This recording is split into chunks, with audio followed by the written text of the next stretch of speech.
नमस्कार प्रणाम भैया लोग। हम राइटर धनेधर कंद स्वागत करते हैं हमेशा के तरह रहुआ लोग के अपन यूट्यूब चैनल में। तो वहाँ भी आज हम लेके आए बानी प्रमोद प्रेमी जी के ट्रैक पे बहुत ही ज़बरदस्त सॉन्ग लेके आए बानी भैया लोग। ऑर्केस्ट्रा सॉन्ग लेके आए बानी रहुआ लोग खातिर डुएट सॉन्ग है जेगो अभी बहुत ही मार्केट में अच्छा बाजाता सॉन्ग प्रमोद प्रेमी जी के जे गाना के बोल 40-45। तो वहाँ भैया लोग यही धुन पर हम लेके आए बानी हमरो डुएट सॉन्ग है, बहुत ही खूबसूरत सॉन्ग बा। अगर वो अच्छा सिंगर बानी अच्छा से गाम तो मार्केट में बहुत अच्छा रिस्पांस लिए भैया लोग। तो वहाँ भी एक बताओ कहल चाहता नहीं, अगर वो सिंगर बानी सिंगर बनल चाहता नहीं तो हमारे चैनल से जुड़ जाए, कैसे कि सिंगर से रिलेटेड वीडियो लेके आते रहनी।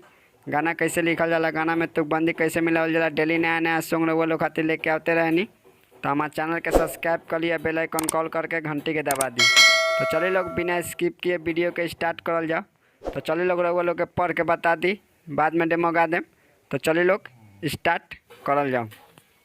तो लड़का के बोलबा भैया लोग, बारू सामान बबुआन के कर नेवान मेहमान के। ई दो बार भैया लोग फिर से लड़का के बोलबा, चलो ठेला पर अकेला 100 धर लेना। एक बार भैया लोग फिर से लड़की के बोलबा, नमरी पनाही टंगरी उठी दे दे 1000-500।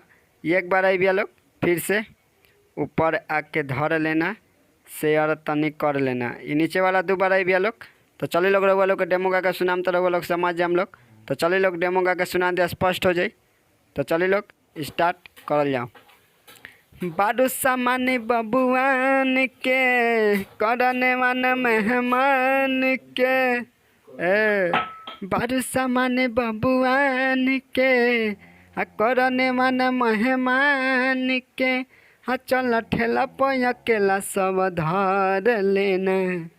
नमरी पनाही टंगरी उठी दे दे 1000-500 ऊपर आके धर लेना शेयर तनी कर लेना। अरे नमरी पनाही टंगरी उठी अरे दे दे 1000-500 ऊपर आके धर लेना शेयर तनी कर लेना। ए बाबू तहाँ भी आई रहा मुखरा कैसा लगल, अच्छा लगल ना? तो एगो वीडियो के लाइक करी लोग, एगो प्यारा से कमेंट करी लोग। अगर हमारे चैनल पर नए बन तो हमारे चैनल के सब्सक्राइब करी।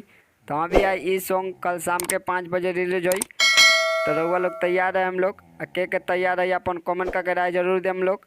तो चलिए मिलल अगले वीडियो में, तब तक बाय, जय हिंद।